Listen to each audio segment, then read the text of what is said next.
Antes de começar a contar a minha história, eu quero te pedir uma coisa bem importante. Se você acredita que histórias como a minha precisam ser ouvidas, por favor, se inscreva aqui no canal, curta esse vídeo e compartilhe com quem você acha que precisa escutar isso. Pode parecer um gesto pequeno, mas é com esse simples clique que você ajuda essa mensagem a chegar em mais pessoas. E aproveita para comentar aqui embaixo de qual cidade você está assistindo. Eu vou adorar saber até onde a minha voz está chegando. Meu nome é Maria das Dores, mas por muito tempo eu fui só Maria. Maria que ninguém via, Maria que ninguém ouvia, Maria que só aparecia quando errava, quando chorava escondido, quando tremia de medo sem poder pedir socorro. Nasci em Vitória da Conquista, no interior da Bahia, onde o vento bate gelado nas manhãs de julho e as casas simples guardam muitos segredos. Cresci numa casa onde o silêncio era mais alto que qualquer grito, um silêncio que machucava, que prendia, que sufocava. A minha história começa ali, entre paredes que guardaram mais dores do que qualquer coração deveria suportar. E por muitos anos, eu acreditei que minha dor não valia nada, que o que eu sentia era exagero, invenção, drama de criança, porque foi isso que me ensinaram, a calar, a aceitar, a suportar. O impacto emocional que tudo aquilo teve sobre mim foi como um veneno lento. Não parecia que doía na hora, mas me matava um pouco a cada dia. Acordar com medo, dormir com culpa, viver como quem anda na ponta dos pés, tentando não incomodar, tentando não ser vista demais. Eu me tornei uma especialista em me esconder. Me escondia nos cantos da casa, atrás dos olhos baixos, no fundo das palavras que eu escrevia num caderno velho. O único lugar onde eu podia existir de verdade. Tinha dias em que eu sentia que meu corpo era só um recipiente vazio, carregado por uma alma cansada demais para lutar. O mundo inteiro parecia grande demais para mim, e eu, pequena demais para ser ouvida. E mesmo assim, eu continuei. Porque alguma coisa dentro de mim ainda acreditava que, um dia, eu poderia contar tudo. Um dia, minha voz não seria só eco, seria semente. Hoje, depois de tantos anos, eu finalmente encontrei coragem para dividir tudo isso com você.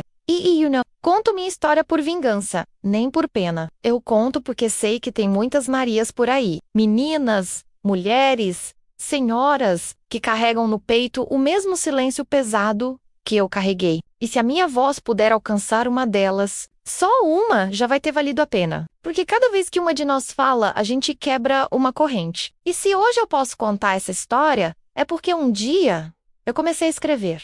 Mesmo escondido, mesmo com medo, mesmo achando que ninguém ia ler. Então, fica comigo até o fim. Eu vou te mostrar que mesmo nas casas mais escuras, ainda pode florescer luz. E que mesmo quem nasceu no silêncio, pode aprender a gritar. Porque eu sou prova viva de que dor também pode virar flor.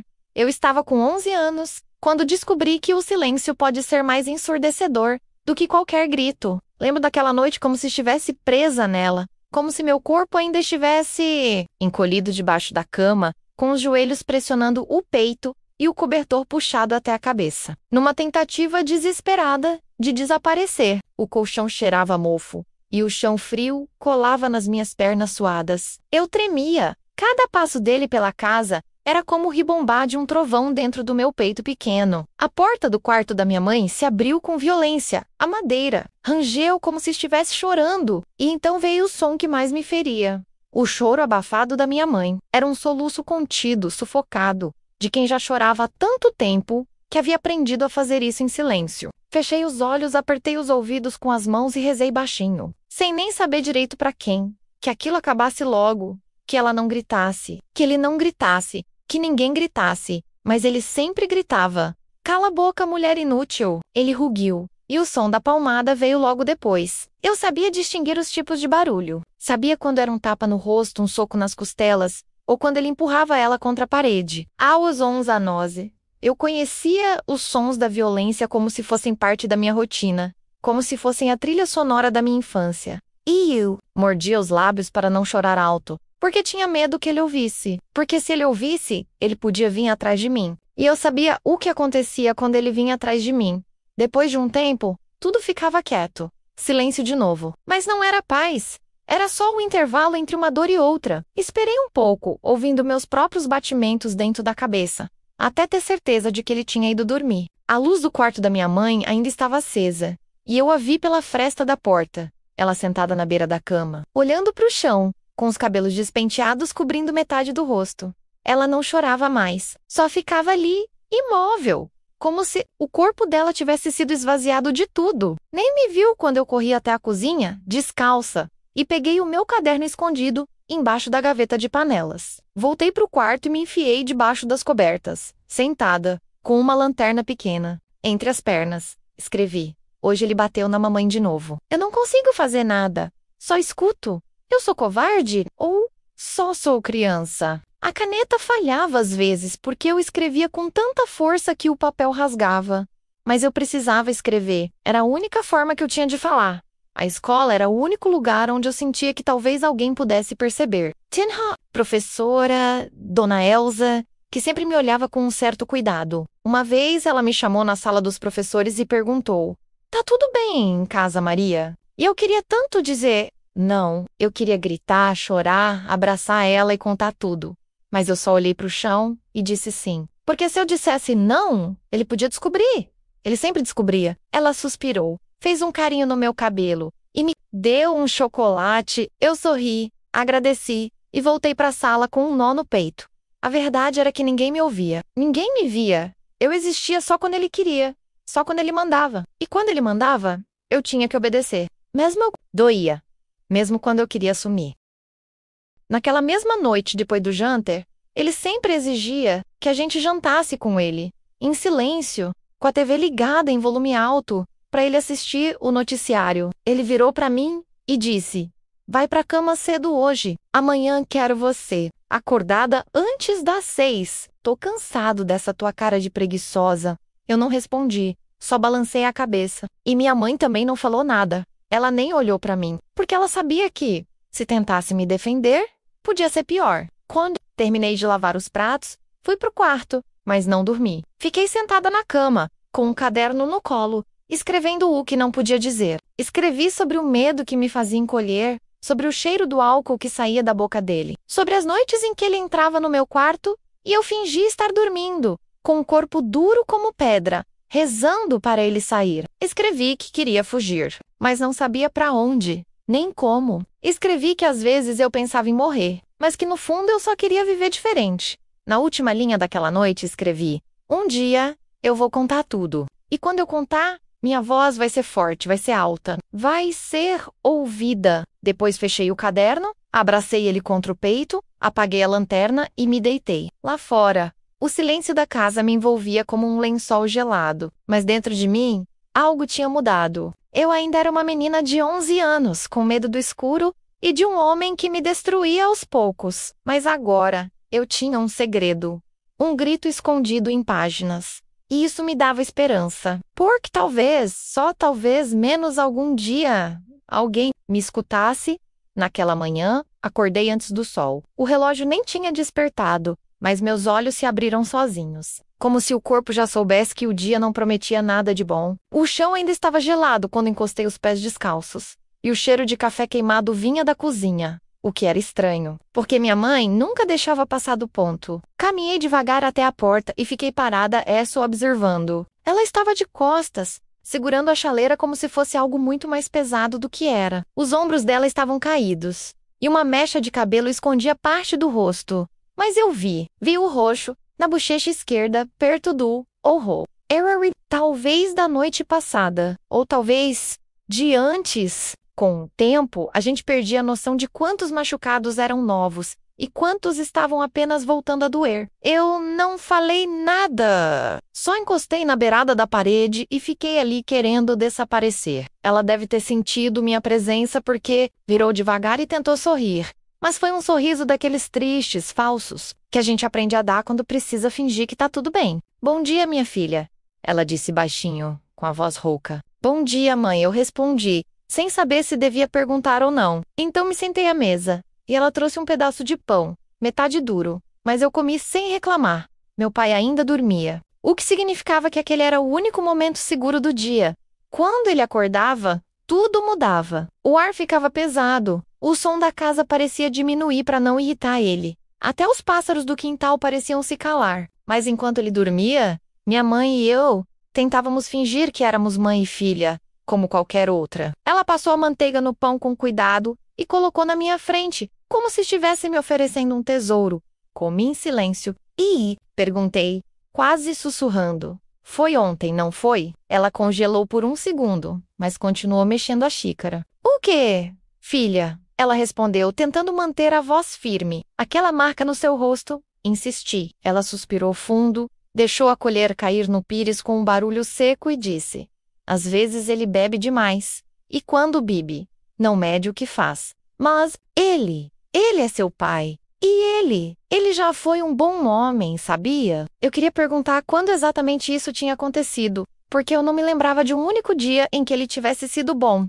Mas calei. Em vez disso, estendi a mão por cima da mesa e toquei a dela, bem de leve. Ela olhou para mim e seus olhos encheram de lágrimas. Me desculpa, Maria, ela sussurrou.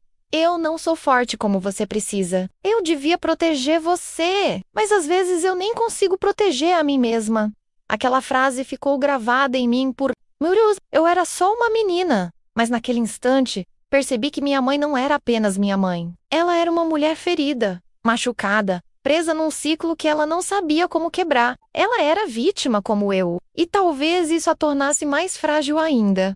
E mesmo assim, eu amava ela. Amava tanto que doía. Naquela mesma noite, quando ele chegou do bar com os olhos vermelhos e a camisa manchada de cerveja, a gente já estava trancada no quarto. Eu e ela, juntas, sentadas no chão, encostadas na cama, com a luz apagada e o coração disparado. Ele começou a bater nas portas, procurando por ela. Chamava, berrava, xingava, e a gente segurava a respiração, como se fosse possível desaparecer apenas ficando quieto o bastante. Ele chutou a porta uma vez, depois outra. Não conseguiu abrir. E então ouvi ele tropeçando pelo corredor até cair no sofá. O som do corpo pesado se jogando e o ronco vindo logo depois. Minha mãe me olhou no escuro. Tinha lágrimas escorrendo dos olhos dela, mas o rosto estava sereno, como se finalmente tivesse conseguido fazer algo certo. Ele não entrou hoje, ela disse. E era verdade. Aquela foi a primeira noite em semanas que ele não encostou em mim. Ela se deitou comigo naquela. Ficamos abraçadas sob o cobertor fino. E eu senti o cheiro do cabelo dela, que era uma mistura de sabonete e tristeza. Mãe, você acha que um dia a gente vai sair daqui? Perguntei, com a voz trêmula. Ela demorou para responder. E quando? Respondeu. Foi quase num suspiro.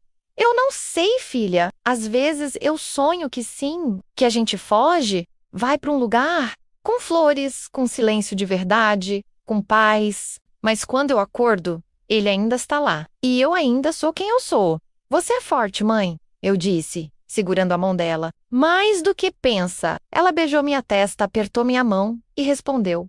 Se um dia eu não conseguir mais, vai conseguir por nós duas. Essa foi a promessa silenciosa que ficou entre nós naquela noite. Duas vítimas no mesmo cárcere. Duas mulheres tentando sobreviver no mesmo inferno. E mesmo que ela não conseguisse fugir, eu jurei ali, com meu coração de menina quebrada, que algum dia eu ia levar as duas para longe dali. Mesmo que fosse só em palavras. Mesmo que fosse só no papel. Na escola, eu era a menina quieta do fundo da sala. Aquela que não levantava a mão, que evitava o olhar da professora, que parecia estar sempre com sono ou com medo, ou com os dois ao mesmo tempo. Meus cadernos estavam sempre organizados, minhas lições feitas com capricho, mas minha voz quase nunca era ouvida. Eu falava baixo, como se tivesse medo de incomodar. E tinha mesmo. Tinha medo de errar, de chamar a atenção do algum phaser. Perguntas demais. Mas um dia, algo dentro de mim quase explodiu. Era como se meu corpo já não suportasse mais carregar tudo sozinha. Eu não dormia direito. Fazia semanas. E o peso de guardar segredos tão grandes me deixava cada vez mais pequena. Foi numa terça-feira, no final da aula de ciências, que criei coragem de me aproximar da professora Elsa. Ela estava apagando o quadro quando eu cheguei perto, com as mãos suando e o coração batendo tão alto que eu pensei que ela fosse. Ouvi: professora, posso falar com a senhora um minutinho? Ela se virou e me olhou com gentileza, com aquele olhar de quem realmente escuta. Claro, Maria. Aconteceu alguma coisa? Naquele momento eu travei. Eu queria tanto falar, eu queria gritar que meu pai me machucava, que minha mãe vivia com medo, que minha casa era um lugar perigoso e frio, que às vezes eu sentia vontade de desaparecer para sempre. Mas quando abri a boca, só saiu um sussurro. É que eu não estou dormindo bem. Ela franziu a testa, se aproximou e perguntou: Você está preocupada com algo? Em casa está tudo bem? Minha garganta travou. Eu queria dizer não. Eu queria dizer que não estava nada bem, mas o medo apertou tão forte o meu peito que minhas palavras morreram ali. Só consegui balançar a cabeça e dizer: Está tudo normal, professora. Ela me olhou por um tempo, como se soubesse que eu estava mentindo, mas não me pressionou. Disse: Se você quiser conversar, estarei aqui, tá bom? Pode confiar em mim. Sorry to leave. Agradeci e saí da sala com os olhos marejados. Eu queria confiar. Mas como com Firesay, toda vez que eu contava alguma coisa para alguém, meu pai descobria, e quando ele descobria, a punição vinha. Não com palavras. Vinha com a cinta, com o empurrão, com aquele olhar que fazia meu sangue gelar. Então, naquele dia, mais uma vez, voltei para casa com tudo guardado por dentro. As coisas pioraram quando a escola marcou uma reunião com os pais. Era uma daquelas reuniões obrigatórias, para entregar boletim e conversar sobre comportamento. Quando meu pai soube, riu e disse: Já sei o que vão falar. Essa menina vive no mundo da lua. Aposto que tá tirando nota baixa. Minha mãe tentou dizer que minhas notas estavam boas, mas ele ignorou. No dia da reunião, ele vestiu a camisa, polo mais limpa que tinha, passou gel no cabelo e me fez andar ao lado dele, como se fôssemos uma família feliz. Durante a reunião, ele foi cordial, cumprimentou a diretora com um sorriso, apertou a mão dos professores e, quando chegou a vez da professora Helza, ela me olhou com ternura e depois olhou para ele com atenção. Disse que eu era uma aluna muito aplicada, mas um pouco introspectiva, que parecia triste. Às vezes, ele riu e respondeu: Isso é só drama. Essa menina é cheia de imaginação. Fica inventando coisa. Em casa é tudo tranquilo. A professora pareceu desconfiar, mas assentiu. E eu, sentada ali do lado, sentia vontade de me encolher até desaparecer. Na volta para casa, ele andou calado. Eu sabia que aquilo era sinal de perigo. Quando entramos, jogou a chave na mesa, olhou para mim e disse: Que conversa foi aquela? Tá falando de mim para as pessoas agora? Eu tentei explicar que não falei nada, que ela só tinha feito um comentário. Mas ele se aproximou e falou com os dentes cerrados: Você não tem que comentar nada com ninguém. A vida da gente é problema nosso. Se eu descobrir que você tá abrindo a boca... Ele não precisou terminar a frase. O tapa veio rápido. Ardido, doeu mais pelo susto do que pela força. Minha mãe correu da cozinha, mas não disse nada. Me olhou com os olhos arregalados, como se pedisse desculpas em silêncio. Eu subi correndo para o quarto, me tranquei e desabei. Era sempre assim. Eu tentava falar e ele me calava. Eu tentava existir e ele me apagava. Naquela noite, escrevi no caderno com tanta raiva que quase rasguei as folhas. Escrevi tudo. Que ninguém me ouvia. Que até quando eu tentava pedir socorro, minha voz era desconsiderada. Que minha verdade era sempre menor que a mentira dele. E no final, escrevi em letras grandes: Eu existo, eu sinto, eu sangro e eu vou falar. Talvez. Não agora. Talvez só daqui muitos anos. Mas eu vou. E quando esse dia chegar, ele vai ouvir minha voz do jeito que nunca quis. Porque ela vai ser forte, vai ser clara. E vai ser impossível de ignorar. Fechei o caderno com força, abracei ele contra o peito e pela primeira vez em dias consegui dormir. Não em paz, mas com a certeza de que, mesmo que ninguém mais me escutasse, o papel me escutava. E isso, naquele momento, era tudo o que eu tinha. Fugir não foi uma decisão que tomei de uma hora para outra. Foram anos engolindo o medo, colecionando feridas invisíveis, acumulando palavras que nunca foram ditas e que, de tanto ficarem presas, começaram a doer dentro do peito como pedras afiadas. Eu tinha 17 anos quando comecei a sonhar com a fuga não como um pensamento distante, mas como uma necessidade urgente. Eu não queria mais sobreviver, eu queria viver. E viver para mim significava não acordar assustada com o som da porta batendo, não precisar esconder roxos com mangas compridas. Não ouvir minha mãe chorando toda noite fingindo que eu estava dormindo. Viver era poder andar pelas ruas sem medo de ser punida por sorrir. Era poder respirar sem ter que pedir permissão. Eu esperei o momento certo por meses. E numa madrugada fria de julho, quando ele saiu para beber, e demorou mais do que o normal, eu soube. Aquela era a chance que eu precisava. Peguei minha mochila velha, escondida atrás do armário, e coloquei dentro o essencial: 2 mudas de roupa, um par de meias, uma escova de dentes e meu caderno. O caderno era o único objeto sagrado da minha vida. Se eu tivesse que sair do mundo carregando só uma coisa, seria ele. Enquanto empacotava as coisas com pressa, minha mãe apareceu na porta do quarto. Ela me olhou por um instante longo, como se já soubesse o que estava acontecendo, como se tivesse previsto esse momento há anos. Não disse nada de imediato, só entrou devagar e se sentou na beirada da cama.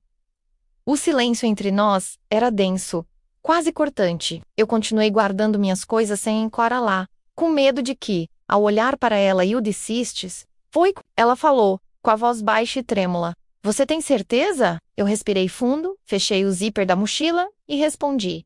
Mãe, se eu ficar, eu vou morrer por dentro. Eu já tô morrendo faz tempo. Ela sentiu com um movimento pequeno de cabeça, os olhos cheios d'água, mas firmes. Levantou-se, foi até a penteadeira e voltou com uma medalhinha de Nossa Senhora, presa a um fio gasto. Era a mesma que ela usava no pescoço desde que eu era criança. Colocou em minha mão com delicadeza e disse-lhe vá com Voca. Eu não posso ir agora. Não consigo. Mas quero que você vá. Quero que você tenha a vida que eu não consegui ter. Eu chorei ali mesmo, em silêncio, sem conseguir dizer nada. Só abracei ela com força, com uma dor que me rasgava por dentro, porque eu sabia que talvez aquele fosse nosso último abraço. E mesmo assim, eu precisava ir. O céu ainda estava escuro quando saí pela porta dos fundos, com o coração disparado e as pernas tremendo. Caminhei até o ponto de ônibus, com a mochila pesando nos ombros e o vento frio cortando minha pele. Sentei no banco de madeira e esperei. Quando o ônibus chegou, entrei sem olhar para trás. Não queria ver a casa. Não queria ver a janela do quarto. Não queria ver o quintal onde ele me obrigava a ajoelhar no chão como punição por qualquer coisa.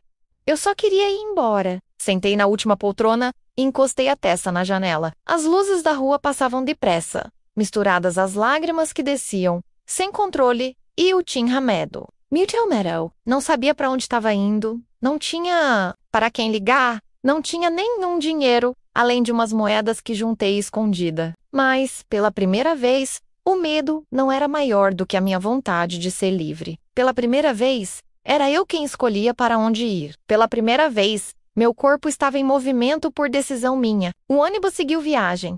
E eu adormeci, abraçada à mochila, com um caderno pressionado contra o peito. Como se aquilo fosse meu escudo, minha casa, minha raiz.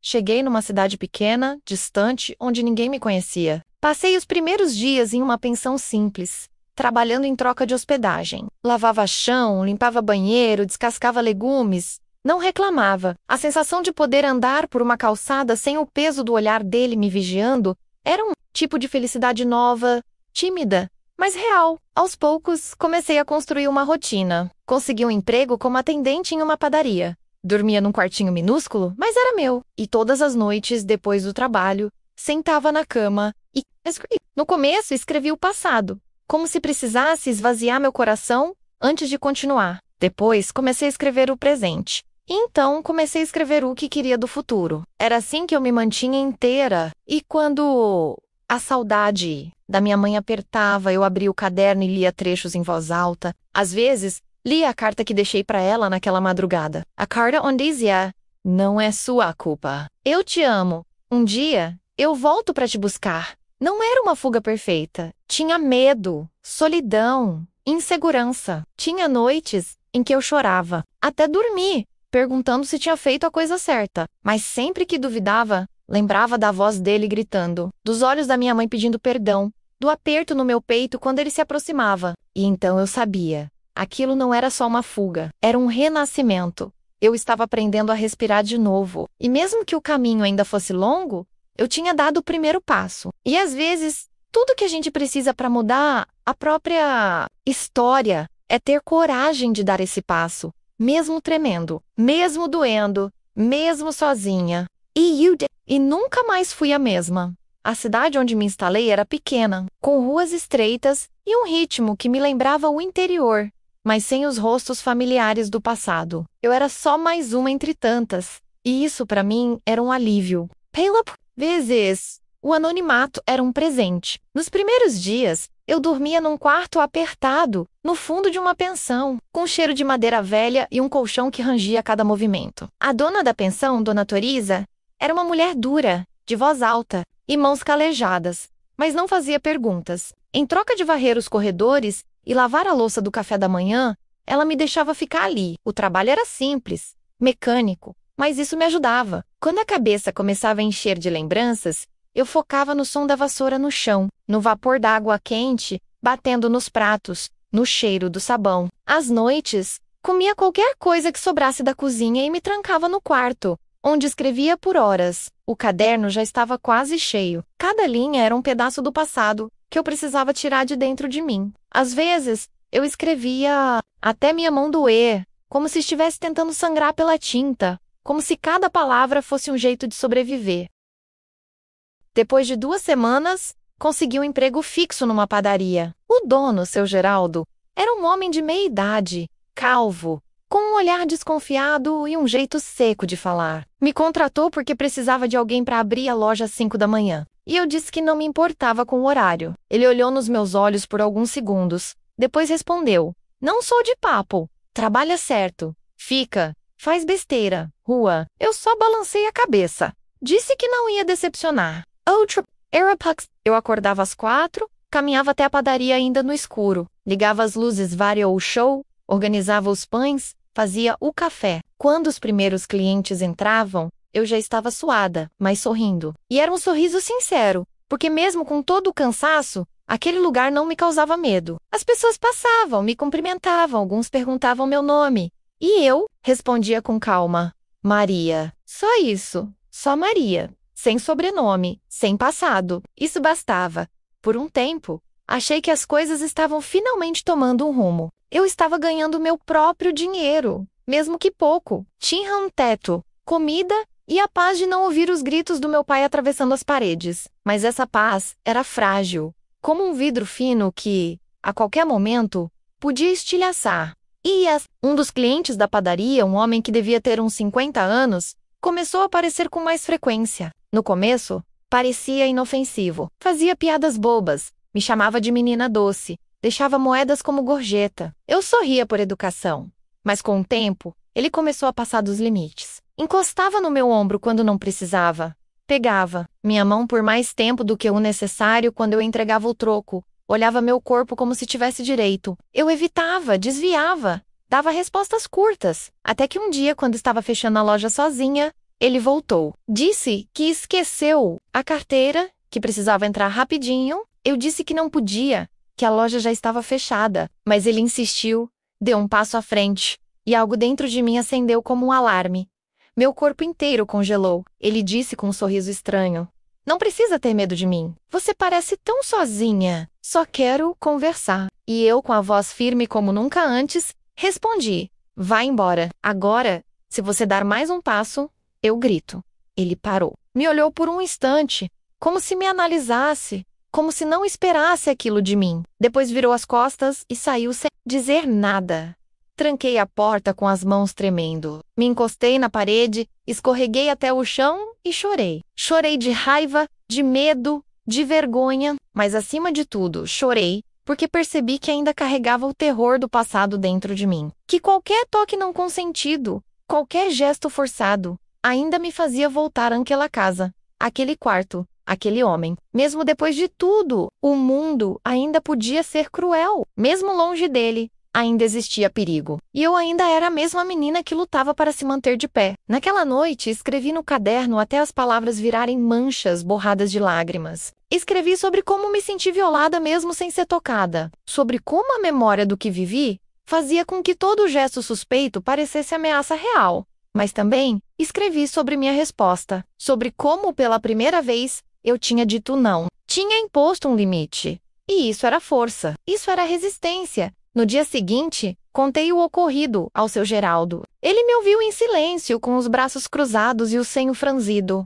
No fim disse: "Se ele voltar, me avisa." Esse tipo de homem tem que ser tratado com firmeza. Não disse que sentia muito. Não perguntou se eu estava bem. Mossed him up. Não duvidou de mim. E aquilo, para mim, já era muito. Segui trabalhando, mais atenta, mais firme, mas sem deixar que o medo me paralisasse. Eu estava aprendendo que o mundo não era só feito de monstros. Também havia pessoas que respeitavam, que protegiam, que enxergavam. E eu estava aprendendo a reconhecer essas pessoas. E mais ainda, a reconhecer quem eu era sem medo.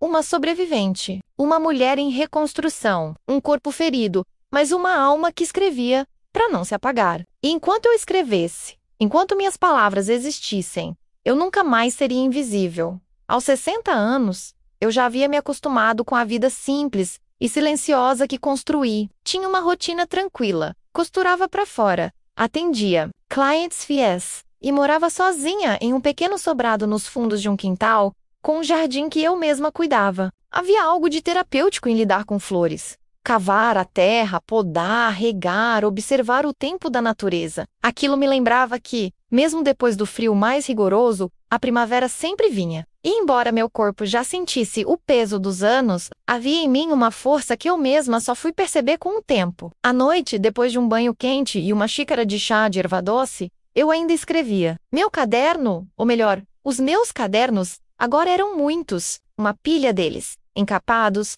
organizados em uma caixa de papelão no fundo do armário. Eu os guardava como quem guarda feridas curadas, não expostas, mas também não esquecidas. Certa vez, uma vizinha, Dona Lia, me disse ao me ver escrevendo: "Na praça, você devia publicar essas histórias, Maria. Isso é literatura da vida real." Eu apenas sorri e respondi: "São só desabafos, nada demais." Mas no fundo, eu sabia que ali havia algo mais. Era meu coração inteiro derramado em tinta.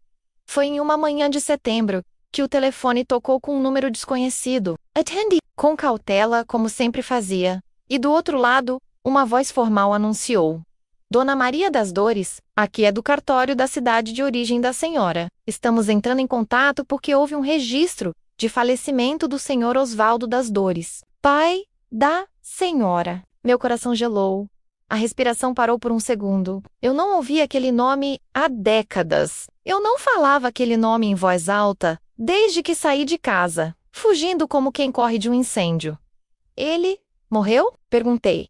Como se aquilo ainda fosse difícil de acreditar. "Sim, senhora. Faleceu há 3 dias. E segundo consta, a senhora é a única herdeira legal. A casa da família está em seu nome." Agradeci, desliguei e fiquei ali, parada na cozinha, segurando o telefone como se ele pesasse 100 quilos. Meu pai tinha morrido. Aquele homem que destruiu minha infância, que me tirou a voz, que marcou minha alma de um jeito que ninguém nunca viu, agora estava enterrado embaixo de 7 palmos de terra. E eu estava viva inteirão, respirando, coisa que ele tentou impedir tantas vezes. Demorei 3 dias para decidir o que fazer.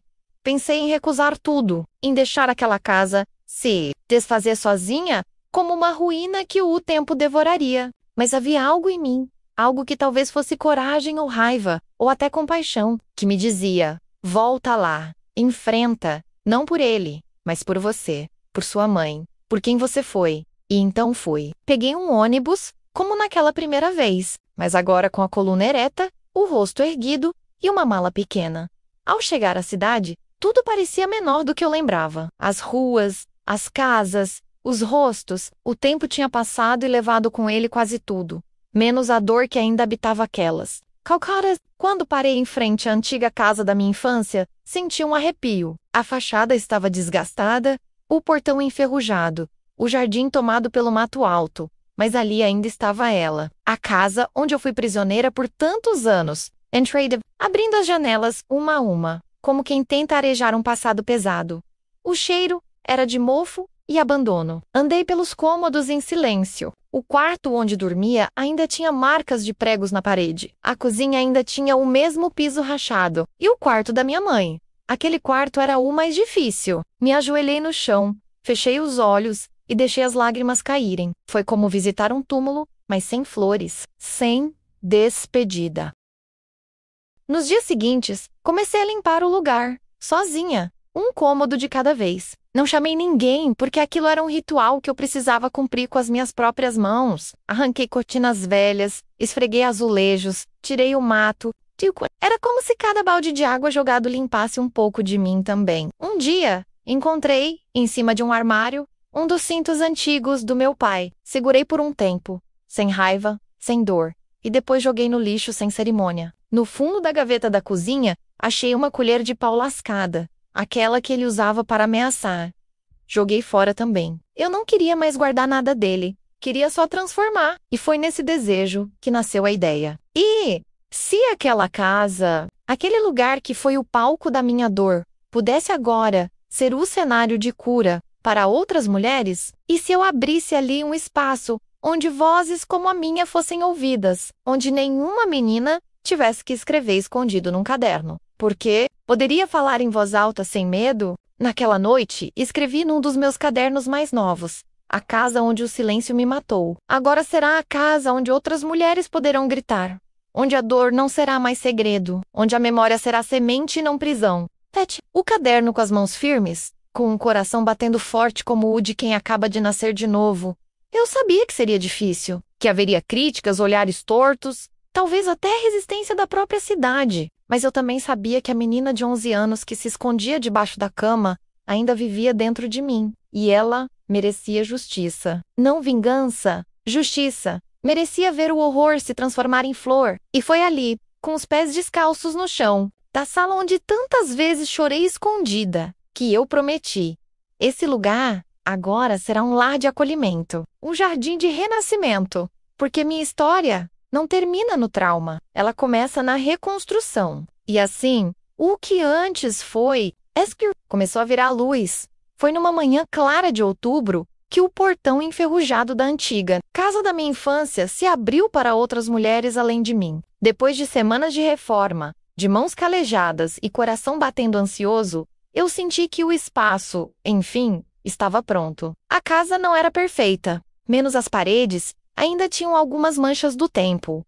O chão rangia em certos cantos, e os móveis eram doados, reaproveitados com cuidado menos, mas havia nela um calor novo, um cheiro de bolo assando vindo da cozinha, cortinas claras dançando com a brisa leve, e flores coloridas espalhadas por todo o jardim que eu mesma havia plantado com mãos firmes e pacientes. Na porta, coloquei uma pequena placa de madeira, feita à mão por uma vizinha. Espaço voz de mulher menos aqui, o silêncio vira flor. Não precisei anunciar em jornal ou rede social, bastou comentar como assistente social do posto de saúde, e em poucos dias, começaram a chegar as primeiras. Não eram muitas. No início, 3, depois 5, depois 10. Mulheres de olhos baixos, algumas com cicatrizes visíveis, outras com feridas que não apareciam, mas gritavam no olhar.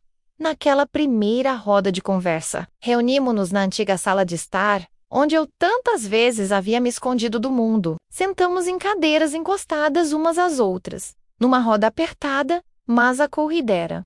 Eu estava nervosa, mais do que esperava. Meu coração batia como quando, na infância, eu me escondia debaixo da cama esperando o pior. Mas dessa vez, não. Havia ninguém me ameaçando. O medo era outro. Era o medo de me expor, de abrir uma ferida antiga diante de outras, de deixar que minha voz fosse ouvida por quem também carregava o próprio abismo. Olhei para as mulheres à minha frente e pensei que talvez fosse mais fácil escutar primeiro. E foi isso que fiz. Uma delas, chamada Lourdes, foi a primeira a falar. Tinha cabelos grisalhos presos num coque, mãos finas e um rosto marcado não só pelos anos, mas pelo silêncio que carregava. Com a voz baixa disse: meu marido me batia há 40 anos. Só parei de apanhar quando ele morreu. Faz 2 meses, mas às vezes ainda escuto os gritos. Ninguém disse nada, apenas uva. Ela baixou os olhos e depois de um instante começou a chorar. E naquele momento, algo se irrampou. Não em Lourdes apenas, mas em mim, em todas nós. Era como se ao escutá-la, a gente se reconhecesse, se validasse, se autorizasse a existir. Depois de algumas horas, quando o sol já começava a baixar, percebi que todas as mulheres haviam falado um pouco. Menos eu. Era como se o tempo todo eu estivesse ali como anfitriã, facilitadora, cuidadora menos, e no fundo, isso me dava uma certa proteção. Mas uma jovem, chamada Érica, que não devia ter nem 30 anos, me olhou e perguntou: e você, Dona Maria, qual é a sua história? A pergunta caiu como uma pedra dentro do meu estômago. As outras viraram os rostos para mim. Por segundo, desejei dizer que não era o momento, que eu só estava ali para ajudar, mas mentir seria negar tudo o que eu vinha construindo. Então respirei fundo, Segurei firme o caderno que repousava no meu colo e disse: minha história começou nesta mesma casa, aqui dentro. Foi aqui que, durante anos, meu pai abusou de mim e da minha mãe. Foi aqui que aprendi a calar para... Foi aqui que escrevi meu primeiro grito, num caderno escondido debaixo do colchão. A sala ficou em silêncio. As mulheres me olhavam com os olhos arregalados, mas não de espanto, de respeito. Continuei. Fugi aos 17 e nunca mais voltei. Até agora. Hoje, essa casa é um lugar de cura, porque eu sobrevivi, e vocês também.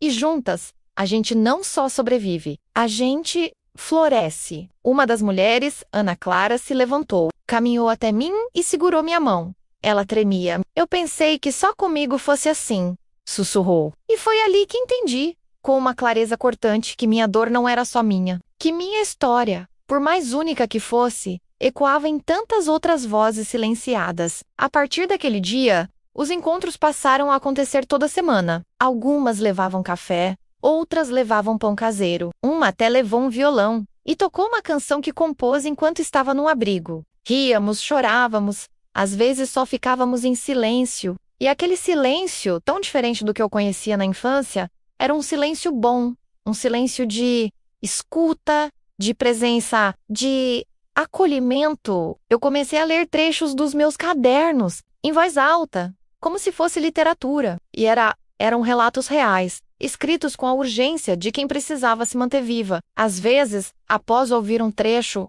alguém dizia: isso podia ser um livro. Eu sorria e respondia: talvez seja. Numa das rodas, uma senhora chamada Joana, que havia sido criada num convento e mal sabia escrever, me abraçou depois da leitura e disse: você coloca em palavras aquilo que eu nunca soube dizer. E essa foi, talvez, uma das frases mais bonitas que já ouvi, porque me fez perceber que minha voz antes abafada, agora era ponte, era espelho, era semente. E cada vez que eu falava um pouco daquela menina de 11 anos, ganhava espaço no mundo. O espaço que lhe foi negado. E todas as vezes que passo pelo portão e vejo aquelas mulheres entrando com passos tímidos, mas olhos atentos, eu sei que o que construí ali vai além de mim. Sei que minha dor virou chão fértil. Sei que aquele lugar, um dia cheio de gritos e medo, agora transborda escuta, acolhimento e esperança. Porque quando uma mulher se levanta para contar sua história, ela abre caminho para que tantas outras façam o mesmo. E eu, Maria, a menina que escrevia escondido, agora escrevo em voz alta. E nunca mais vou me calar.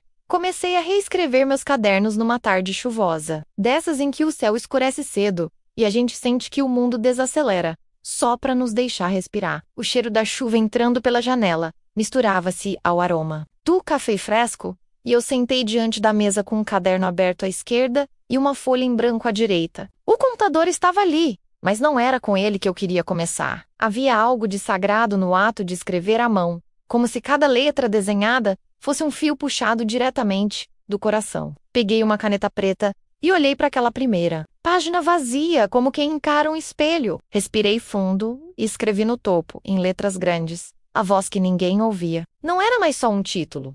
Era uma afirmação. Era a frase que me definiu por tantos anos e que agora eu reivindicava. Como Menha. Nas linhas seguintes, comecei a narrar tudo de novo, não como uma criança apavorada, mas como a mulher que sobreviveu. Reescrevi os episódios com um olhar de fora, mas ainda sentindo por dentro. A mão tremia em certos momentos, principalmente quando descrevia as noites em que minha mãe chorava no meu colo, ou quando meu pai me silenciava com o olhar. Mas mesmo assim, continuei, palavra por palavra, página por página. Era como se estivesse limpando uma ferida antiga com um pano quente e delicado, sabendo que ainda doía, mas que a cura vinha junto com a coragem.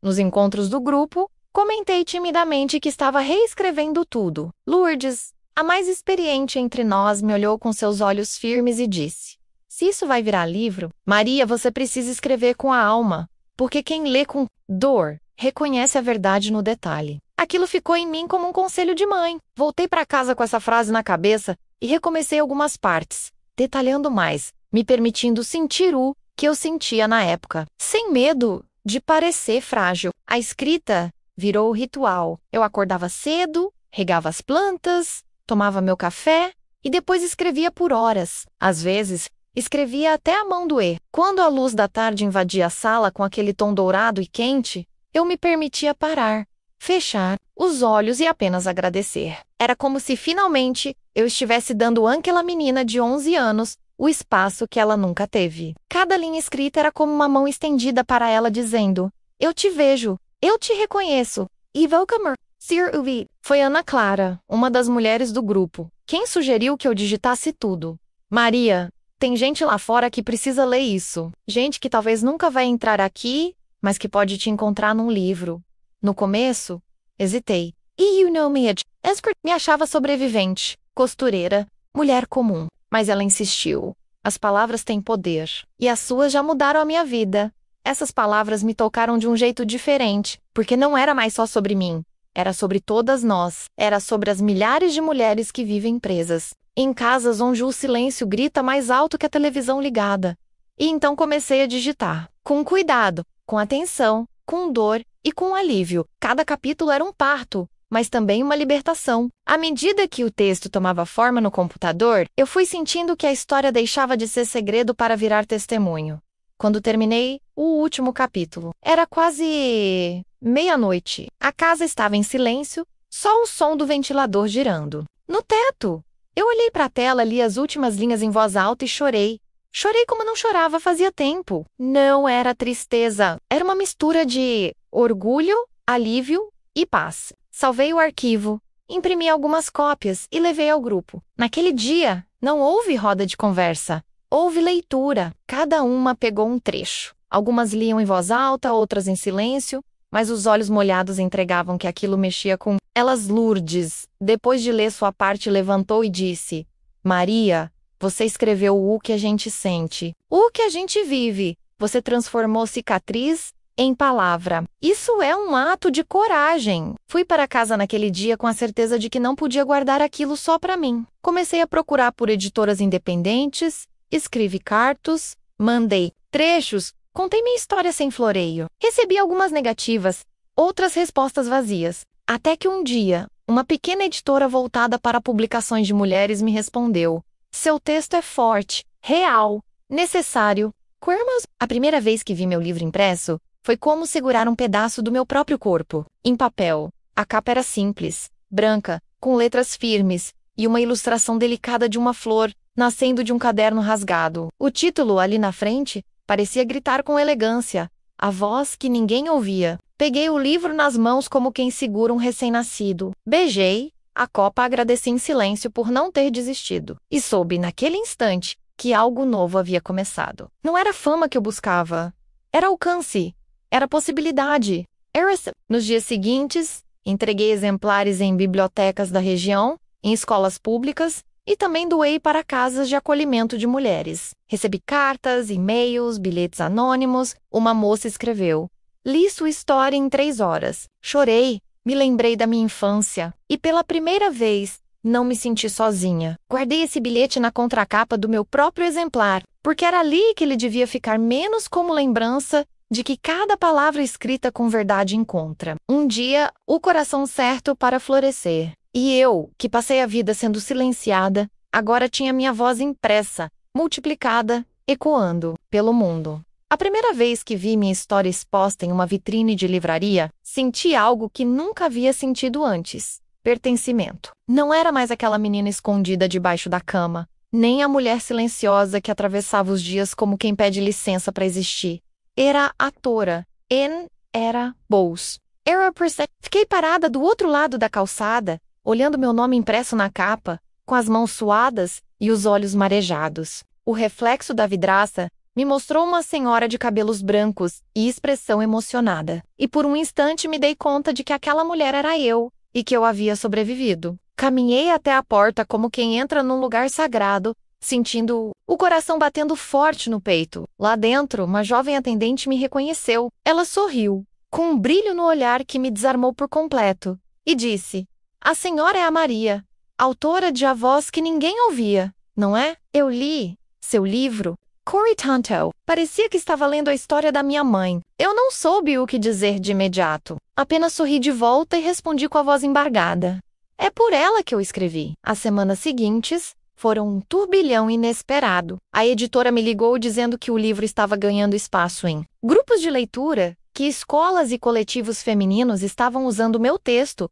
como base para rodas de conversa. Recebi convites para participar de pequenos eventos literários, entrevistas em rádios comunitárias, e até um programa de TV local quis me ouvir. No início, confesso que fiquei assustada. Eu, que passei a vida tentando me esconder, agora era chamada para contar a minha história diante de câmeras, microfones, auditórios, mas havia uma força nova dentro de mim, uma coragem que cresceu junto com as páginas do meu livro e que agora me empurrava para frente. Na primeira palestra que aceitei fazer, num centro cultural de bairro, sentei diante de umas 30 pessoas, a maioria mulheres, algumas com os olhos fixos em mim, outras abraçando livros contra o peito como quem segura algo precioso. Respirei fundo, segurei o microfone com as duas mãos e comecei dizendo: eu escrevi esse livro porque precisei sobreviver, mas publiquei porque percebi que minha sobrevivência podia ajudar outras mulheres a não desistirem das próprias vozes.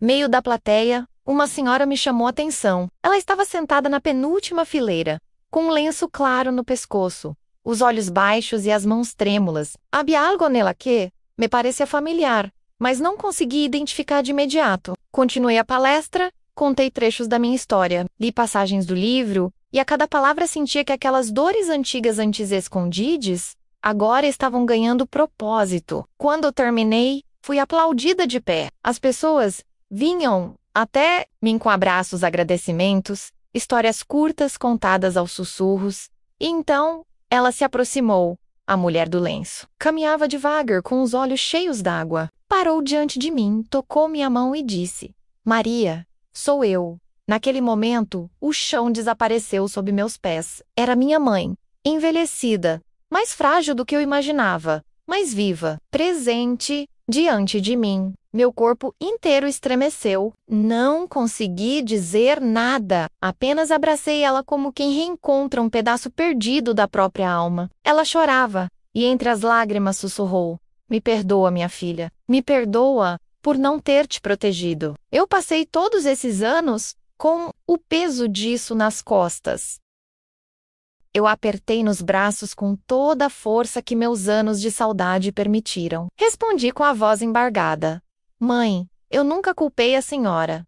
A gente era vítima do mesmo monstro. Eu só queria ter te levado comigo. Ela afastou o rosto por um instante, tocou minha bochecha com os dedos finos e disse: Você levou, filha. Quando saiu daquela casa, levou minha esperança junto. E hoje, vendo você aqui, contando nossa história, é como se eu também tivesse saído salva. Nos dias seguintes, minha mãe passou a frequentar o espaço Voz de Mulher comigo. Sentava nas rodas de conversa, ouvia, às vezes falava, mas na maioria das vezes apenas acolhia. As outras mulheres a respeitavam como uma espécie de avó do grupo. E ela sorria com uma humildade que me emocionava toda vez. A repercussão do livro continuava a crescer. Comecei a receber mensagens de mulheres de todo o país. Uma delas, chamada Bianca, escreveu: Li seu livro no hospital, me recuperando de uma agressão. Sua história me deu coragem de pedir ajuda. Hoje estou em abrigo com meus filhos. Obrigada por existir. Guardei essa mensagem como um troféu. Não um troféu de vaidade, mas do missal. Cada história que chegava até mim era uma confirmação de que aquela menina que escrevia escondida estava, enfim, sendo ouvida. Em um evento em uma escola pública, uma adolescente me perguntou: Dona Maria, como a senhora conseguiu ter força para continuar? Sorri e respondi: eu não sabia que tinha força. Descobri escrevendo. Descobri falando. Descobri quando parei de me esconder e entendi que minha história não era uma vergonha. Menos, era uma verdade. E verdade liberta. Naquele dia, ao voltar para casa, sentei no jardim do abrigo e olhei para as flores que cresciam com vigor ao lado da antiga varanda. Pensei em tudo que aquela casa já testemunhou: os gritos, o medo, os silêncios. E agora, os risos, os abraços, os começos. O lugar que foi cenário de tantos traumas, agora era um espaço de renascimento. E eu, Maria das Dores, que fui a dor por tanto tempo, agora era semente, raiz, flor. E tudo isso porque um dia, em meio à escuridão, escolhi escrever. Não, Michael. Escolhi viver. Era fim de tarde quando me sentei no banco de madeira do jardim, exatamente onde décadas atrás meu pai costumava ficar bebendo em silêncio, observando tudo com aquele olhar duro, quase animal. O sol tingia o céu de laranja e as flores que eu mesma havia plantado, hibiscos, jasmins, margaridas e lavandas, dançavam com a brisa leve que atravessava o quintal. A casa, agora pintada de um amarelo suave, exalava um cheiro de bolo, de fubá vindo da cozinha, onde Lourdes e Ana Clara riam enquanto preparavam o café para mais um encontro. Ao meu lado, minha mãe, de mãos dadas comigo, olhava ao redor com os olhos úmidos. Já não falava muito. A idade e os anos de silêncio deixaram marcas profundas em sua fala, mas seus gestos diziam tudo. Ela me apertou a mão e murmurou: "Você mudou tudo, minha filha, tudo. E fez isso com a sua voz." Olhei para ela com ternura e respondi: "Não foi só a minha voz, mãe. Foi a sua também. Mesmo quando a senhora não falava, eu ouvia. Era no silêncio da senhora que eu aprendi a reconhecer a injustiça." Ela sorriu fraco e encostou a cabeça no meu ombro, como fazia quando eu era pequena, e o mundo inteiro parecia um perigo iminente. Pouco tempo depois, os primeiros passos começaram a cruzar o portão. Mulheres de todas as idades vinham chegando. Algumas com filhos no colo, outras com cadernos nas mãos, outras apenas com um olhar cansado e a esperança contida no peito. Era um dia especial, o lançamento da segunda edição do meu livro e o aniversário de 1 ano do Espaço Voz de Mulher. Havíamos preparado tudo com carinho. As cadeiras estavam dispostas em círculo, como sempre, e sobre elas, pequenos envelopes com sementes e bilhetes escritos à mão. "Plante isso em um lugar onde você quiser florescer", dizia o papel. Eu queria que cada mulher saísse dali com algo além da dor. Queria que levassem possibilidades. Quando todas já estavam acomodadas, me levantei e fui até o centro do círculo com o coração batendo forte. Eu ainda me emocionava, mesmo depois de tantas palestras, tantos encontros, porque nada se igualava a estar naquele espaço, naquele chão que antes representava medo e agora era sinônimo de cura. Respirei fundo e comecei a falar. Há exatos 59 anos, nesta mesma casa, eu escrevi minha primeira frase num caderno escondido. Era uma frase simples, mas era tudo o que eu podia dizer com 11 anos. Hoje ele gritou de novo, e mamãe chorou calada. Eu escrevia porque não podia falar, porque ninguém me ouvia. Mas hoje eu falo. Hoje eu grito se quiser. E hoje cada uma de vocês também pode. O silêncio da roda era total, mas não era vazio. Era cheio de escuta, de identificação, de respeito. Continuei. Transformar essa casa foi a forma que encontrei de reescrever minha história sem apagar o que vivi. Porque o que vivemos, por mais doloroso que seja, nos molda, mas não nos define. A dor não é o fim, ela pode ser o começo. O papel onde antes escrevi minha vergonha, agora carrega minha liberdade. Depois do discurso, começamos uma roda de partilhas. Uma a uma, as mulheres contavam fragmentos de suas histórias. Uma senhora disse: "Fui abusada pelo meu padrasto dos 8 aos 15. Só contei agora, com 72. Outracom, lágrimas nos olhos. Contou que leu meu livro escondida no banheiro, com medo do marido descobrir, e que aquilo foi a força que faltava para fugir. Cada relato era um espelho partido se recompondo com fios de ouro. Havia dor sim, mas havia também resiliência, coragem e uma sede imensa de recomeçar. Foi então que uma menina de apenas 15 anos, sentada ao lado da mãe, levantou e disse com a voz firme: "Eu não vivi o que vocês viveram, mas estou aqui para aprender, para ouvir, porque quero crescer sendo a mulher que não silencia." Aplausos surgiram, espontâneos, misturados com lágrimas e sorrisos. Eu olhei para ela e senti uma esperança tão grande que me faltaram palavras. Quando a roda terminou e o céu já escurecia, fiquei sozinha no quintal por alguns minutos, observando o portão se fechando lentamente atrás da última visitante. Senti o peso do tempo sobre os ombros, mas também a leveza da entrega. Caminhei até o jardim e me ajoelhei ao lado de uma pequena muda de roseira que plantei recentemente. Comecei a cavar a terra com as mãos nuas e, com cuidado, enterrei ali meu primeiro caderno, menos aquele que me acompanhou desde a infância, com folhas amareladas e palavras escritas em letras trêmulas. "Descansa agora", sussurrei. "Você me salvou. Agora pode ficar em paz." Cobri com terra, alisei com carinho. E por cima, coloquei uma pedra com uma frase gravada: "Onde houve silêncio, hoje floresce uma voz." Fiquei ali um tempo, sentindo a brisa tocar meu rosto como um afago. Pensei em tudo que vivi, nas noites de terror, na fuga, na reconstrução, e senti, pela primeira vez em toda a minha vida, uma paz completa. Voltei para dentro da casa e antes de apagar as luzes, dei uma última olhada na sala onde tudo começou. O antigo sofá tinha sido trocado por uma estante com livros escritos por mulheres sobreviventes como eu. Na parede, uma colagem com fotos dos encontros, bilhetes escritos pelas participantes e frases que nasceram nas rodas de conversa. Entre elas, uma que me fez sorrir. Falar dói, mas o silêncio mata. Apaguei a luz, fechei a porta com cuidado e subi pro quarto. Deitei na cama com o corpo cansado, mas com o coração cheio. E antes de dormir, sussurrei para mim mesma. Agora o mundo me escuta. Agora minha voz é raiz, tronco e flor. Agora, finalmente, eu sou